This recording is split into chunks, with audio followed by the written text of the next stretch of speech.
All right, shalom, shalom.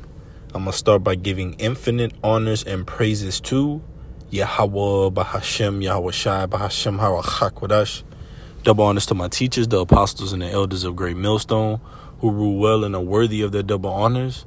Peace and blessings to you, Akim, pushing out this truth across the four corners during these last sects of time. Kwam Yashala, shalom. And this lesson is going to be entitled, This Society Wants You to Bug Out With It. This society wants you to bug out with it. Lord willing, this must be edifying. And ultimately, this society, this westernized world, America, wants you to bug out, also known as go off, all right, also known as transgress, all right, the law, statutes, and commandments of Yahweh Bashem Yahweh Shai. This society wants you to bug out with it. According to Revelation, the 18th chapter, the sins of this place have reached on to the heavens. All right. And the Most High have remembered her sins. So ultimately, this society is a reflection of the rulers. And whoever this society can, they will suck into the matrix. All right. So every form, every way, every fashion, this society is set for the righteous to go off. Lord willing, this message is edifying. This is Sirach 33. And I'll start at 13. As the clay is in the potter's hand to fashion it as his pleasure, so man is in the hand of him that made him to render to them as liked him best. And ultimately the Lord had likened the nation of Israel best out of all the nations. They are likened unto that chosen vessel, all right, that the Lord hath in his hands, that he made above all the rest of the nations. And ultimately that plays a factor in the society wanting you to bug out with it, because ultimately every way of the society is set up against the elect, the chosen of Yahweh Bashem Yahweh Shai, which is and which comes from the nation of Israel. All right. So this is the book of Jeremiah, chapter 18.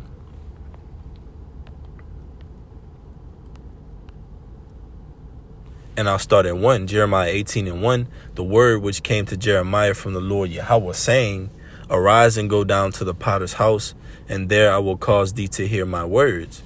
Then I went down to the potter's house, and behold, he wrought a work on the wheels. And the vessel that he made of clay was marred in the hand of the potter. So he made it again another vessel, as seemed good to the potter to make it. Right? So ultimately the potter, he attempted and tried ultimately to get that perfect vessel that was good onto him to make, ultimately. And that vessel is likened unto Yahweh Bashem Yahweh Shai being in control of men, being in control of the nations. And out of those nations, the Lord's chosen vessel is the nation of Israel, above all the nations. So we're the main ones under the curses. We're the ones under the curses because of the subjection of the curses upon us. We're the only ones under the law because we're the only ones that can break the law, right? And vice versa. Ultimately being the Lord's chosen people who these statutes and these laws have been given onto.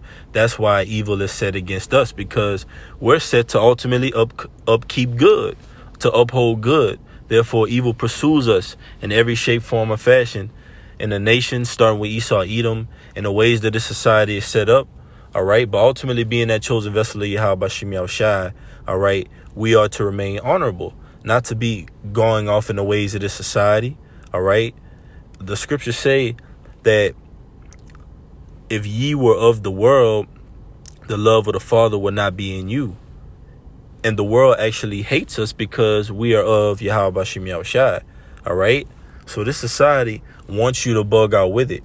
If you're on a job, if you're getting a bite to eat, all right, if you're driving, wherever it may be, this society wants you to go off. Scriptures tell you that we wrestle not against flesh and blood, but against principalities, all right? Rulers of darkness in high places. So this society is built off of witchcraft, built off of wizardry. So how much more should we guard ourselves spiritually so that we don't bug out in this society? Being that everything that, all right, we visualize, ultimately everything that's set up towards us, all right, these different industries, entertainment, sports, all right, hip hop,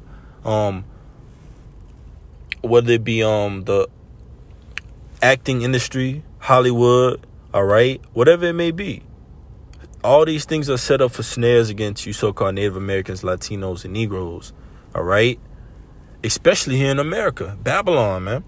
Scriptures say her sins have reached unto the heavens. But the Most High said Babylon had been a golden cup in the Lord's hand.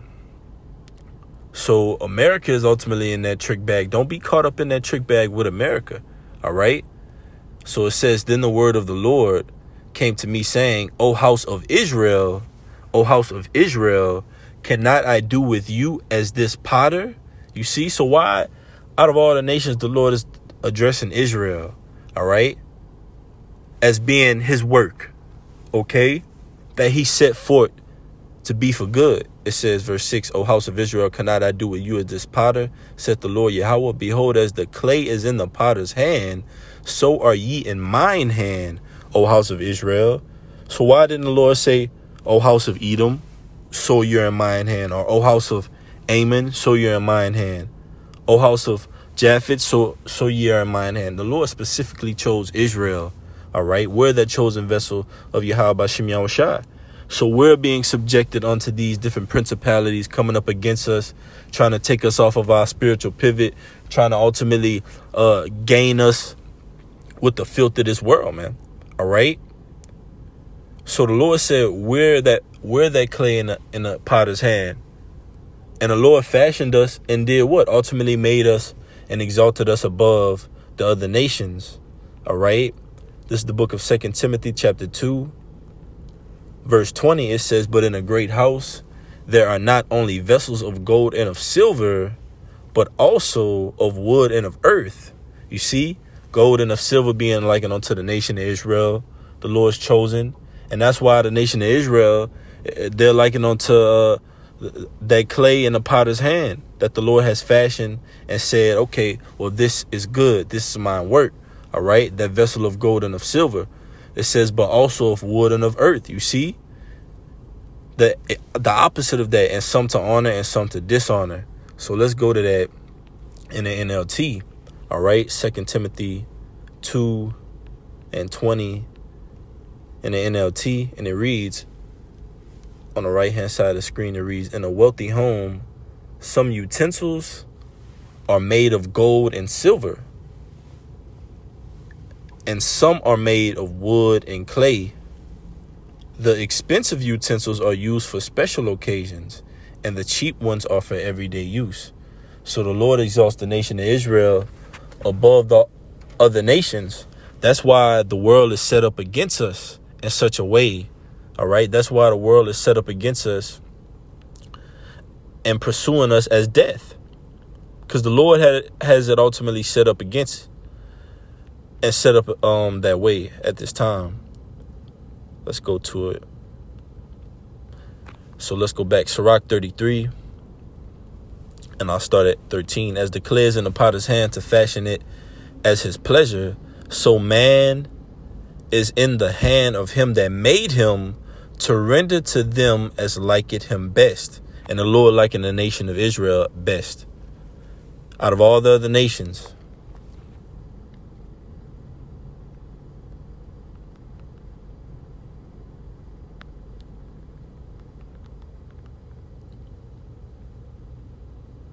This is 2 Ezra 6 and 54. And after these, Adam also, whom thou madest Lord of all thy creatures, of him come we all, and the people also whom thou hast chosen. So from all the nations come from Adam. Genesis 2 and 7. Adama. All right. But out of those nations, the Lord chose the nation of Israel. Okay. As that chosen vessel. All this have I spoken before thee, O Lord, because thou madest the world for our sake. So the Lord set this up in the beginning. All right. Through Adam, ultimately. Okay. It says, all this have I spoken before thee, O Lord, because thou madest the world for our sakes. As for the other people, which also come of Adam, thou hast said that they are nothing, but be likened unto spittle, and has likened the abundance of them unto a drop that falleth from a vessel. You see, unto a drop that falleth from a vessel. So the Lord likened unto these other nations as a drop that falleth from a vessel. If you're carrying a bucket of water and you drop a drop of water out of that bucket, you're not going to get 5 or 10 feet away and say, oh, well, what happened to that drop of water I dropped back there? That's how the Lord ultimately likens the other nations. This is Isaiah 40:15. Behold, the nations are as a drop of a bucket, and are counted as the small dust of the balance. Behold, he taketh up the isles as a very little thing. That's right. They're counted as the small dust of the balance. So that's why the society is ultimately set up against us in a way than which it is. Because we're pushing righteousness. The rest of the world is pushing wickedness, worldly things. And the Lord has set it up for the righteous ultimately to get that victory. It's like a tug of war. You got righteous pulling on one side. You got wickedness pulling on the other side. And it's going back and forth, back and forth. It seems as if the wicked are winning and they're about to drag the righteous in the mud. But then the righteous overcome and get that victory. Sirach 33:14. Good is set against evil and life against death. That's every day, man. All right. Shall evil be done in the city and the Lord had not done it? Surely the Lord will do it nothing, but he revealed his secret unto his servants, the prophets. It says, good is set against evil and life against death. So is the godly against the sinner and the sinner against the godly. You see, every day. And that's what you see happening in every scenario across the planet Earth, specifically here in America. All right. Where the sins have reached unto the heavens. All right. Of this country. The godly is set against the sinner is set against the godly. The just spirit is set against the unjust spirit, and the unjust spirit is set against the just spirit. All right? Both are going to receive a reward. You get a reward for being righteous, you get a reward for being wicked. Verse 15, so look upon all the works of the Most High, and there are 2 and 2, one against another, because the Lord set it up like that. 2 and 2, one against another. One person cherishes this. The other person devalues the same thing that person cherished. One person upholds righteousness. Another one despises righteousness and upholds wickedness. So that's how the earth is set up. And those will ultimately be judged, let me see, according to their works. Revelation 22:12, Yahushua speaking. I'll start at 11. He that is unjust, let him be unjust still. And he which is filthy, let him be filthy still. So the Lord is knowing that these people are going to continue in their filthiness. He's saying, let them be filthy still. You just keep doing the right thing. All right. It says, let him be filthy still. And he that is righteous, let him be righteous still. And he that is holy, let him be holy still. And behold, I come quickly, and my reward is with me, to give every man according as his work shall be. So the Lord is laying it out.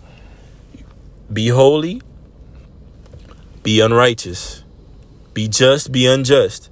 When I come, I will come quickly, and I'm going to give everyone according to their works. You're going to get a reward for doing wickedness. You're going to get a reward for being righteous.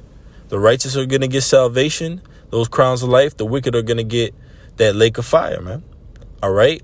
And the moral of the story and the narrative of the story is changing at this time. The righteous are starting to get the victory more and more throughout the planet Earth. All right. So don't bug out with the society, even though the society wants you to bug out with it. All right. Ultimately, be sober and watch like the scriptures tell you. All right. Onto the apostles' doctrine. Pray and watch. We have the recipes of the ingredients for salvation. All right.